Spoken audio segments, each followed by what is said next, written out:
Welcome into another Sabres Draft Show. It's presented by Coca-Cola Zero Sugar with Marty. I'm Brian.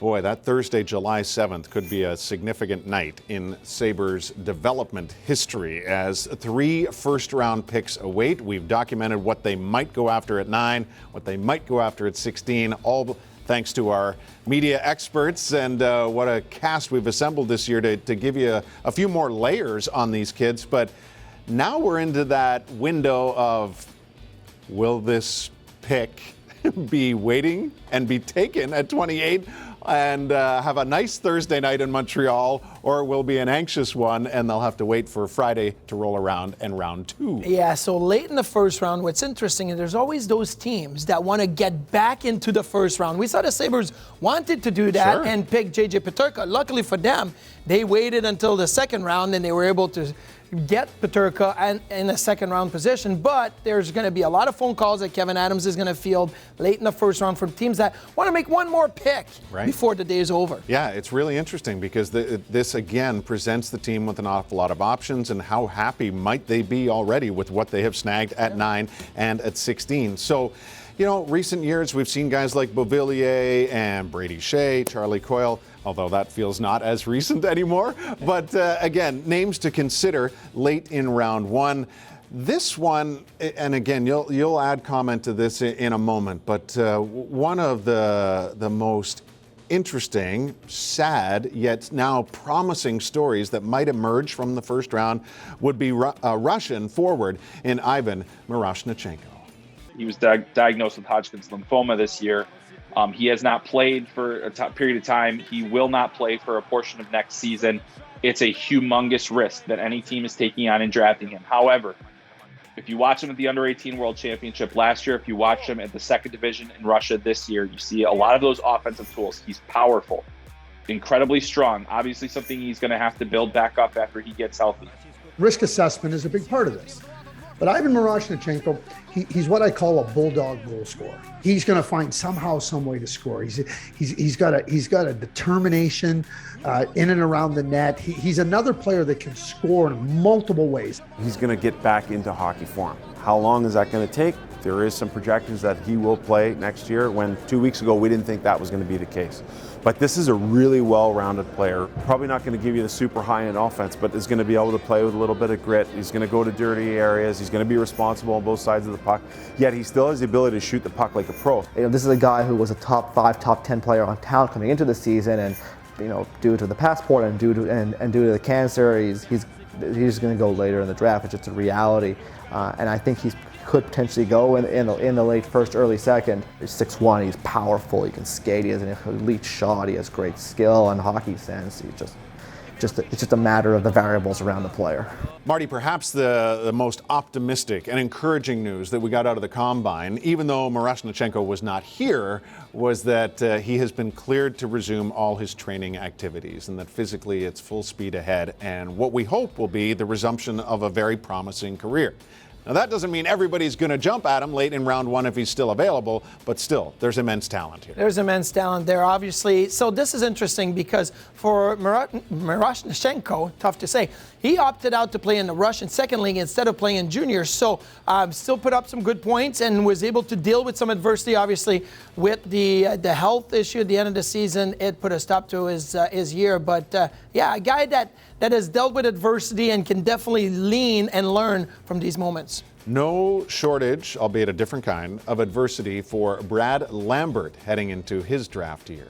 I think Brad Lambert is the biggest wild card of this draft, and you can talk to 2 scouts on the same staff. You'll have one guy that says he's a first rounder all day, and you'll have one guy that said I would never draft him. His hands and his feet are among the best in this draft.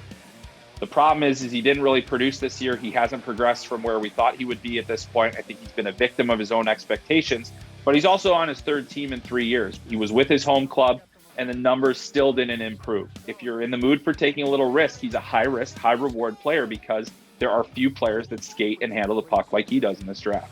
I still really like the talent as a skater, as a handler, as a shooter. Those are the 3 sort of qualities that every team's looking for in a playmaking winger or center. And then you just hope that some of the consistency, the reps, that'll come back and he'll start feeling good about himself again, because the talent screams top 6 NHL forward.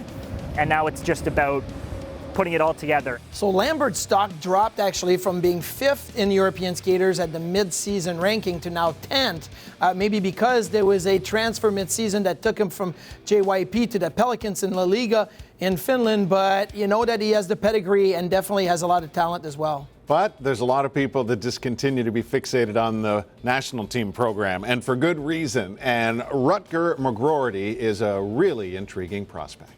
A big winger, he plays with pace, he knows how to get it done down low, he'll come back, he'll back check, and I think that's what former NCTP coach Adam Nightingale really appreciated in his game. The big hiccup with Rutger is that he's never been a great skater, but he's an extremely well-built kid, extremely athletic kid, was the captain at the program this year, infectious personality if you ever speak to him, and on top of that can really shoot it, plays a very intelligent game, and he's got a sort of stocky 6-foot build, really strong kid as well. But despite the mediocre skating, you don't really notice it. If you were to ask Adam Nightingale, the head coach at the program this year, about him, the first thing he'll tell you is he's never seen him lose a race. He gets in it, he's physically involved, he wants to win the puck back. So that helps with those little races where maybe you'd think he might struggle, but he actually doesn't. At 6'1" and 200 pounds, he's another right winger that shoots left, so playing on his off wing. And it's being said that he's skilled and has a lot of creativity with a heavy and accurate shot. So that's a pretty good package to me. He'll be the second ever drafted out of the state of Nebraska. He was captain for the U.S. at the under-18s and put on a dynamic showing. Yes, the skating needs some improvement, but there's an awful lot to like from a goal-scoring aspect from Rutger Mcgrardy. As far as the Western Hockey League is concerned, let's revisit a top prospect there in Jagger Fergus. He's got a confidence and a swagger on the ice. You know, he can score, he can make plays, and you see the physical maturity come, and now he's able to do more. He's a little bit quicker, he's a little bit faster, he's a little bit stronger, he can hold off players. He gets to the middle of the ice. He's got a great mind for the game offensively, he uses deception. Not only a great name, I love to compete in this guy. Just the intensity, the hard-working play in the corners. He'll dig pucks, he'll track pucks, he'll do whatever it takes to help his team win. Finished number 12 on the North American side of Central Scouting's list. He'll be drafted somewhere late first, maybe middle of the second round. That would be a great spot for him to be chosen. So I'm already thinking of nickname for Jagger Fergus, right? Everybody says he's very crafty. So how about this? Crafty Fergus, I think that would be a really solid pick late in the first round just because he does well in the slot and has the ability to really pick up goaltenders on the short side. I don't know why I'm fixated on that, but I love that he's willing to beat goalies on the short side. I love guys that don't really care what the stat line reads as far as their height and weight are concerned. For sure. And from Fergus to Hudson, we've got guys that are absolutely convinced that they can play at the highest level. He's like the little engine that could. He never seems to be deterred by his size to play a game that is complete. He's got great deception at the blue line. He can run a power play for you, but you're always going to run into the size thing. How many National Hockey League defensemen are that size? So he's a fascinating guy to me because that player doesn't really exist in the National Hockey League. And I haven't talked to anyone who doesn't like the way he plays, but those same people are also saying, that guy doesn't exist in the NHL. Are we going to be the team to do it? Lane is brilliant. The mind, he's not a big player. Try getting the puck from him. His creativity, his hands, his mind, his deception, the way he fakes people. I mean, that puck's on his stick, and he's a great competitor. And Torrey Krug, that's where I go. He has the tools, the skating, the maneuverability, the playmaking, the vision. He's one of the smartest players in the draft. He's one of the most creative players in the draft. And then he actually defends, because of his skating and his stick, actually defends at a high level. You typically expect that those guys are going to be all offense, and Lane does a good job against bigger players. And that'll be a different animal at the NHL level. But if he can be a passable 5-on-5 defender, and then he's your power play one quarterback, if he's available in the second round, I would not hesitate in taking him. Hudson was ranked 25th by Central Scouting, so could slide into the second round at 5'8", obviously small, but with incredible mobility I think that's something that you may take a chance on with the upside that he has. Yeah, the hope is that more teams are willing to do that. I think we've seen it in recent years, but again, the beauty of this draft is, does a player like Hudson get snagged at the end of the first round, or does he find himself available at 41 when Buffalo is starting day 2?